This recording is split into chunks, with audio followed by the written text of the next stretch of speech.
10 डिसेंबर रोजी सायंकाळी 5च्या दरम्यान परभणी शहरातील डॉक्टर बाबासाहेब आंबेडकर पुतळा परिसर असलेल्या संविधानाच्या प्रतिकृतीची विटंबना झाली। त्यानंतर 11 डिसेंबर रोजी परभणी बंद दरम्यान शहरात दगडफेक जाळपोळच्या घटना घडल्या।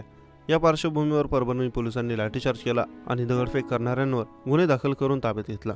ताब्यात घेतलेल्यांपैकी सोमनाथ सूर्यवंशी या युवकाचा छातीत कळ येत असल्याने रुग्णालयात दाखल केल्यानंतर मृत्यू झाल्याची घटना परभणीत घडली। आता न्यायालयाच्या निगराणीत शवविच्छेदनाची प्रक्रिया छत्रपती संभाजीनगर येथे होणार असल्याची माहिती मिळत आहे। मिळालेल्या माहितीनुसार परभणी शहरातील डॉक्टर बाबासाहेब आंबेडकर पुतळा परिसरात असलेल्या संविधानाची प्रतिकृतीची विटंबना एका व्यक्तीने केली। विटंबना केल्यानंतर त्याला लगेचच पुतळा परिसरात असलेल्या नागरिकांनी पकडून मारहाण देखील केली।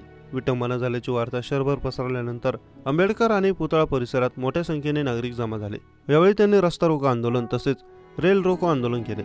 परभणी पोलिसांनी मध्यस्थी करत 10 डिसेंबर रोजी संध्याकाळी सर्वांना तिथून काढून दिले। 11 डिसेंबर रोजी परभणी जिल्हा बंदची हाक देण्यात आली।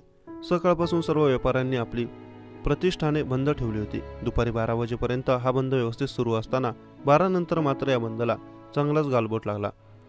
आंबेडकरी अनुयायांनी बंद असलेल्या दुकानावर दगडफेक केली तसेच काही ठिकाणी जाळपोळी करण्यात आली। यानंतर मात्र परभणी पोलीस ॲक्शन मोडवर आले आणि SRPFच्या तुकड्या परभणीत दाखल झाल्या। आंदोलनकर्त्यांवर लाठीचार्ज करण्यात आला आणि वेगवेगळे 8 ते 9 गुन्हे दाखल केले असून जवळपास 200 जणांना ताब्यात घेतले असल्याची माहिती आहे।